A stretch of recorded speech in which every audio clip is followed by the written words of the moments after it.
Baik, pertama, apabila kita melihat saudara kita yang meninggal, jika matanya masih terbuka atau mulutnya yang masih terbuka, karena wajar sebagian banyak orang meninggal memang seperti itu, karena roh dicabut lewat kepala bagian sini.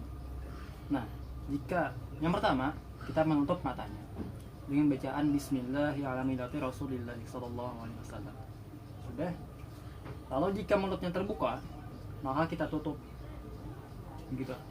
Jika masih terbuka lagi gitu, maka kita ikat supaya tidak terbuka. Jangan dibiarkan gitu.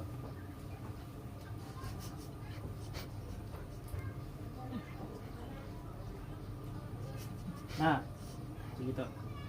Jadi mulut si mayat ini tertutup. Gitu. Berikutnya kita melakukan pemotongan pada baju si mayat yang masih menipis. Caranya adalah cara kita melepas pakaian si mayat ini ada dengan cara memotong bagian sisi-sisinya saja. Seperti bagian sini, di sini. Kalanya di celana bagian ini lah. Ada kan ini kayak garis-garis begitu.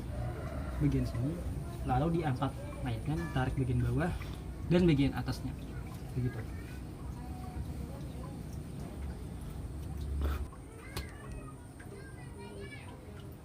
Kita potong bagian sisi-sisinya ke bagian samping-sampingnya sampai merata ke bagian sini. Jika sudah, kita ambil bagian atasnya, lalu bagian bawahnya kita angkat silangnya, angkat situ ya. Ya.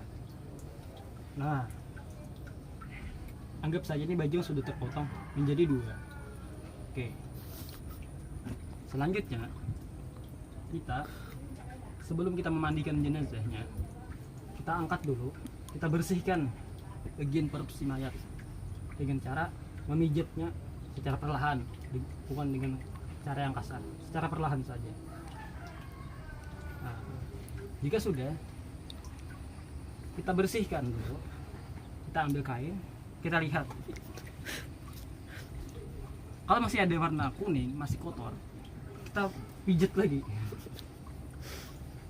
Nah, begitu. Jika sudah, kita siram pakai air. Kita biasanya di sini lah, kita cibok. Begitu. Nah, betul. Kita lihat loh. Dan ternyata masih ada. Lalu kita sambung lagi. Kita cibok lagi. Gitu sampai bersih bagian bawahnya sini, sampai bagiannya tidak ada lagi.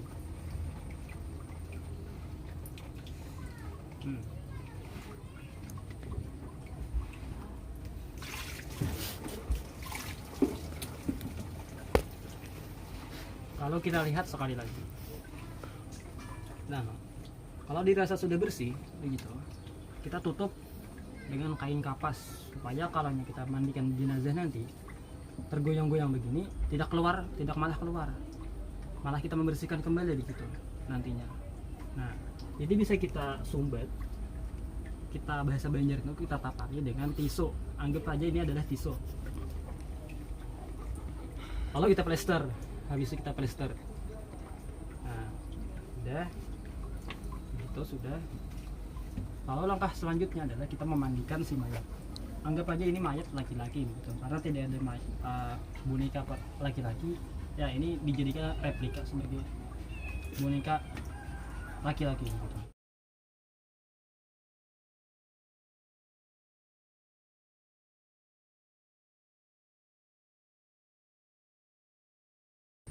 Selanjutnya, setelah kita membersihkan kotoran dari si mayit,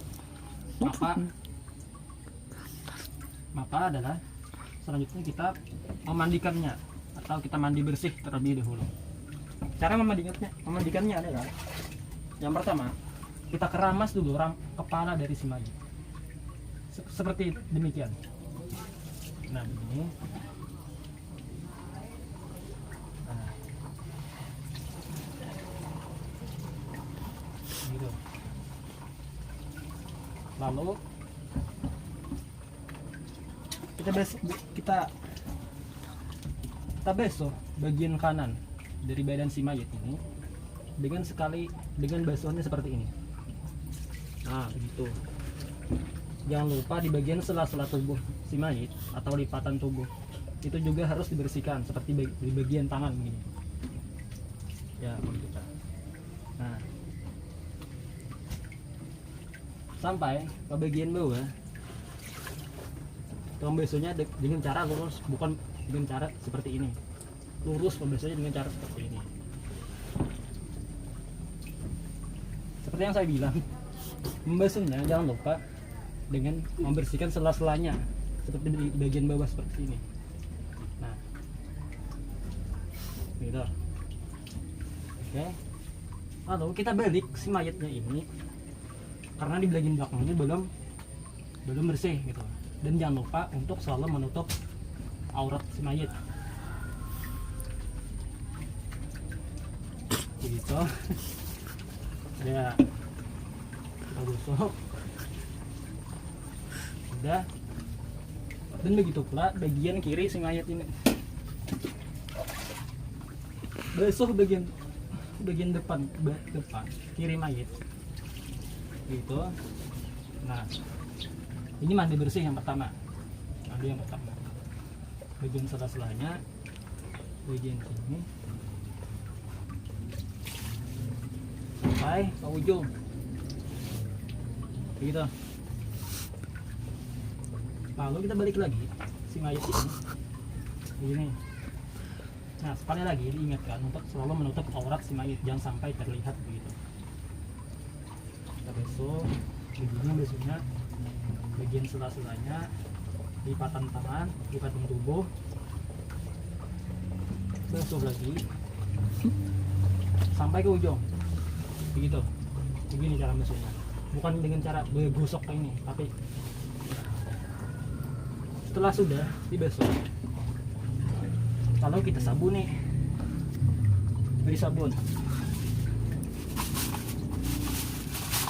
Nah anggap ini adalah sabun dari Kapur Barus misalkan, atau sabun yang mengharumkan sejenis begitu kan. Nih begitu. Nah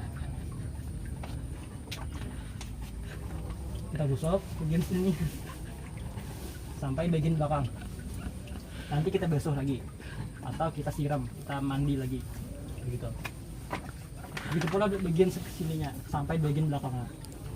Untuk kepala si mayit kita sampui atau kita ramas begitu dengan menggunakan sampo.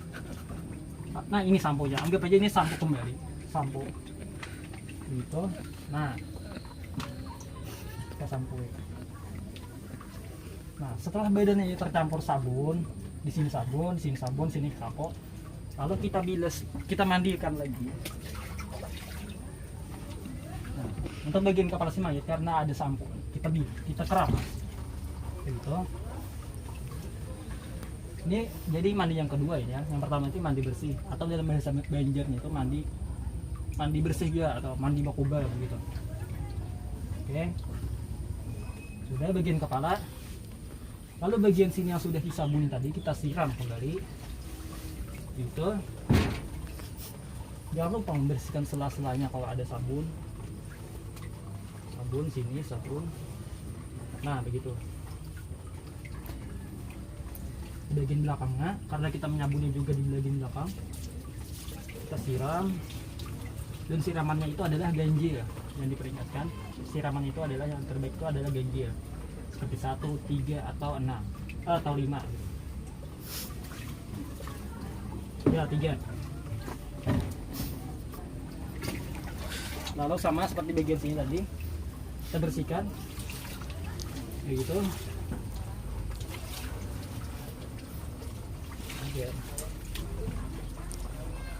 Di bagian belakang, ayo.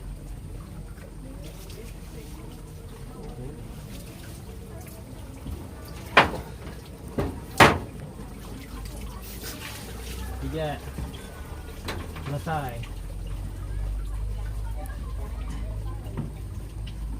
Mohon maaf karena ini boneka, jadi teksturnya agak ya beginilah tekstur boneka begitu. Dan tempatnya yang begitu kecil, jadi saya agak lutut saya menutupi. Kalau ini sampingnya luas, saya tidak akan seperti ini, mungkin bisa lebar begitu. Mohon maaf ini Pak. Ya Pak, mohon maaf Pak. Ya. Lalu setelah itu ini kita wudukan si mayatnya. Setelah diwudukan, kita wudukan dulu. Mewudukannya itu sama seperti orang mewudukan wudu biasanya. Dengan cara bahwa itu wudu'a li raf'il hadasi asghari fi hadzal maiti lillahi ta'ala, begitu. Itu niat wudunya. Sebelum niat wudu itu kita sunnahnya itu adalah membersihkan sunnah-sunnah dalam berwudu, seperti menggosok bagian mulut. Kita gosok-gosok. Sudah begitu. Dikumur-kumur biasanya itu, begitu kan. Setelah sudah dengan menggunakan sunnah-sunnahnya, dengan apa lagi itu memasukkan air ke hidung itu, kalau dikeluarkan lagi, baru diwudukan dengan niat nawaitu wudu'a li raf'il hadasil asghari fi hadzal maiti lillahi ta'ala, begitu. Nah, basuhannya itu tidak mesti satu kali saja juga boleh, tapi karena 3 itu lebih afdal, maka saya menggunakan yang 3 kali wudu gitu.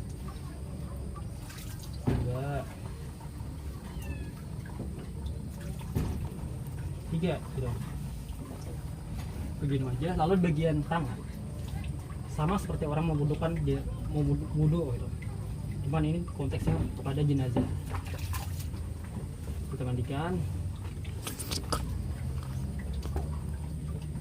1 2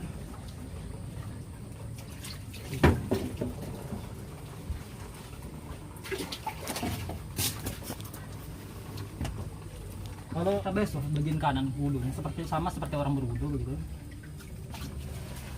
Tempatnya mohon maaf Pak. Gitu. 2 3 kali bagian kanan. Bagian kepala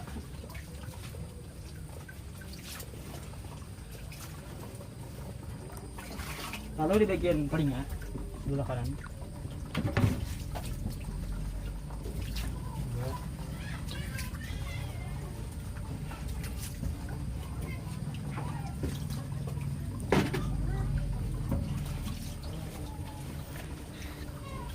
Lalu di bagian kaki. Arahkan ke sini, arahkan. 3. Membasuh kaki itu diusahakan dengan menyela-nyela bagian kaki seperti ini. Karena ini boneka tidak ada jari jemari, maka saya contohkan seperti ini. Begitu Pak. Nah, begitu. Oke. 2, 3 sama seperti ini tadi. 3 di sela-sela begitu supaya bersih, tidak ada kotoran yang menempel. Oke. Selanjutnya jenazah atau si mayat, kita ambil kain lagi, kita keringkan jenazahnya dengan mengganti kain kapan ini. Ini anggaplah kain kapan, bukan kain yang berwarna-warni atau kain batik gitu. Oke. Nah, seperti ini. Ini kain kapan warna putih, begitu Pak. Lalu kita menggantinya bukan dengan cara kita ambil ini lalu kita pasang, bukan begitu. Nanti aurat si mayat kelihatan. Caranya seperti ini. Nah, ini gaya maaf. Gitu. Lalu kita ambil, karena saya sendiri biasanya ada 4 orang begitu. Yang satu menarik di situ, yang satu mengangkat begitu.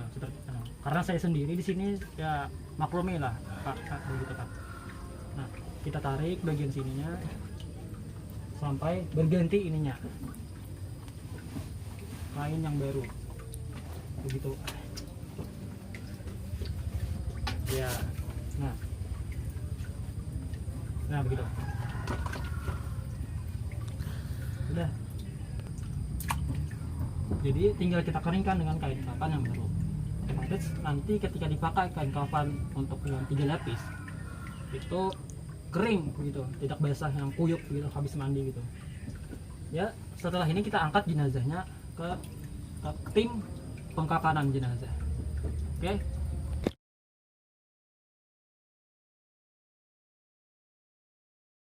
Selanjutnya Setelah kita sudah menyelesaikan tahap pemandian jenazah, setelahnya itu adalah kita melakukan pengkafanan begitu. Pengkafanan ini untuk jenazah laki-laki adalah 3 lembar lapis pakaian. Ini tidak termasuk di bagian depan ini hanya sebagai penutup begitu, supaya tidak kelihatan aurat. Nah, talinya itu kita taruh di bawah supaya kita mengingat nanti kita tutup ini tidak langsung tidak malah cari tali lagi, tinggal langsung set begitu.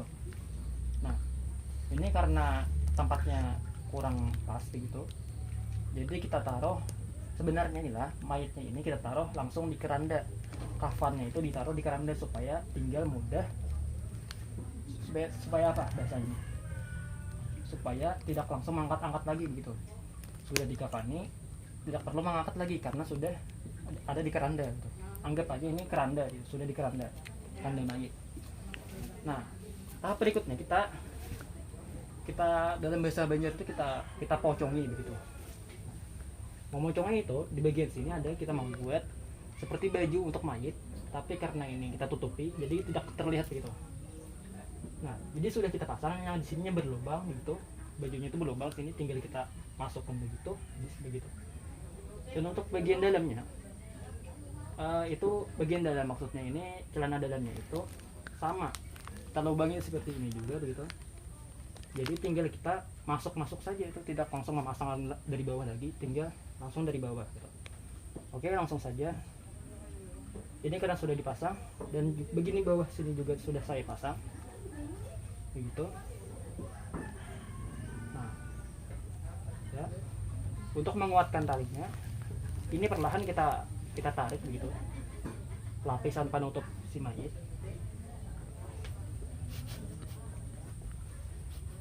Nah, ini kan 3 lembar. Nah, 3 lembar ini 1, 2, 3. 3 lembar kain kafan. Begitu. Nah, tali di bagian bawah ini yang pertama di sini untuk menutup bagian lutut. Jumlah tali kain kafan ini, jumlah tali pocong ini tidak mesti 5, bisa tidak mesti 7, yang penting sesuai dengan kebutuhan. Setiap sebelum kita mengkafan itu biasanya lubang-lubangnya ini ditutup. Mohon maaf, saya lupa tadi Pak, sebelumnya ini harusnya itu lubang-lubang ini ditutup, tapi lubang di bagian sini sudah saya tutup terlebih dahulu di pemandian. Nah, lalu di sini ditutup bagian lutut begitu. Anggap aja ini tisunya itu, tisu di sini, di bagian sini, telinga sini, begitu. Untuk apapun lubang yang terbuka begitu maksudnya.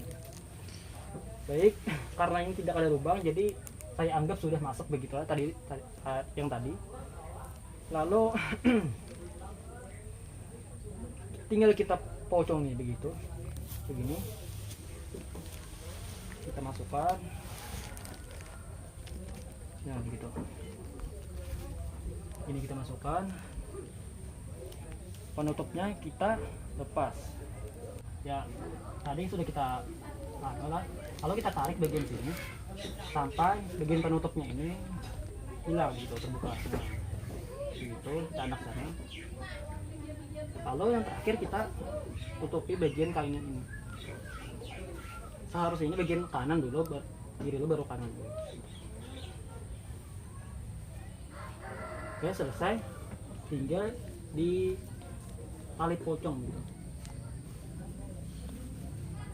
Memoconginya begini, di bagian kaki.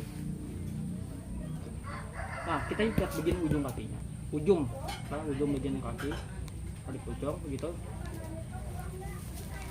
Sudah bagian sini. Kalau di bagian lutut ini kita kasih tadi itu kapas begitu, di bagian sini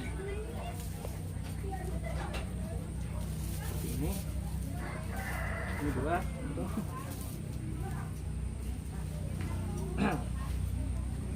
Kalau di bagian perut, ini adalah bagian perut.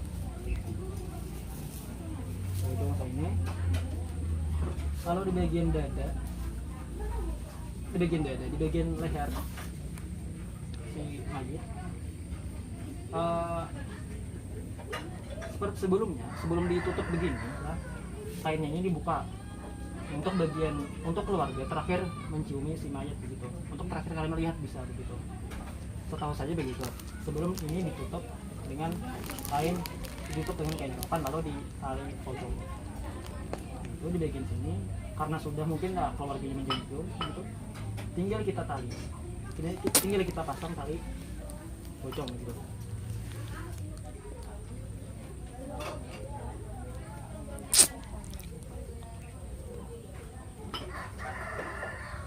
Gitu.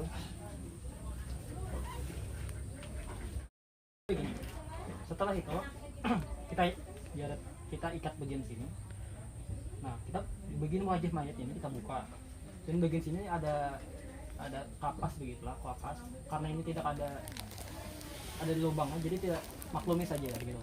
Soal ini intinya adalah kapas dibikin untuk menutupi si mayat gitu. Terakhir kita tutup bagian atas si mayat. Ya, udah. Jika mayat sudah kita pocongi begini, selanjutnya kita tinggal masukkan dalam keranda yang ada kain warna hijau itu begitu. Apa itu namanya? Potong-potong. Setelah itu, setelah kita mengikat tali pocong itu pada si mayit, terakhir kita lalu kita mensalatkan jenazah laki-laki gitu. Potong.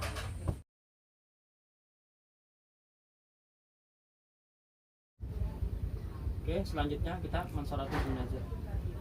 Tata cara pensalatan jenazah itu adalah dengan cara 4 kali takbir dengan menghadap di bagian dada untuk laki-laki. Kalau perempuan itu di bagian perut. Perempuan itu terbalik gitu, di sini kepalanya, kakinya di sini. Kalau untuk laki-laki bagian di sini. Sedangkan untuk kepalanya di sini laki-laki. Maksudnya begitu.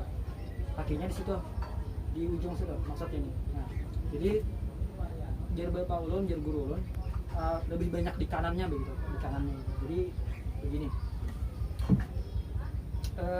Lalu ya selanjutnya kita mensalatkan jenazah dengan niat yang pertama adalah pertama takbir itu adalah membaca surah Al-Fatihah. Takbir kedua membaca sholawat. Takbir yang ketiga adalah membaca Allahumma fir lahu warhamhu wa'afihi wa'fu anhu untuk laki-laki. Kalau untuk perempuan itu adalah Allahumma fir lahu warhamhu wa'afihi wa'fu anhu. Lalu yang keempat, takbir yang keempat adalah membaca Allahumma la tahrimna ajrahu wa la taftina ba'dahu waghfir lana wa lahu. Gitu. Oke, langsung saja. Bismillah. Usalli ala hadzal mayyiti arba'a takbiratin fardal kifayati lillahi ta'ala. Allahu akbar. Bismillahirrahmanirrahim. Alhamdulillahirabbil alamin arrahmanir rahim maliki yaumiddin. Iyyaka na'budu wa iyyaka nasta'in ihdinas siratal mustaqim siratal ladzina an'amta 'alaihim ghairil maghdubi 'alaihim waladdallin. Amin. Allahu akbar. Allahumma shalli ala sayyidina Muhammad wa ala ali Muhammad kama shallaita ala Ibrahim wa ala ali Ibrahim wa barik ala Muhammad wa ala ali Muhammad kama barakta ala Ibrahim wa ala ali Ibrahim fil alamin innaka Hamidum Majid. Allahu akbar. Allahumma ighfir lahu warhamhu wa'afihi wa'fu anhu. Allahu akbar. Allahumma la tahrimna ajrahu wa la taftina ba'dahu waghfir lana wa lahu wa la taj'al fi qulubina ghillan lil ladzina amanu rabbana innaka lara'ufur rahim. Assalamualaikum warahmatullahi wabarakatuh. Assalamualaikum warahmatullahi wabarakatuh.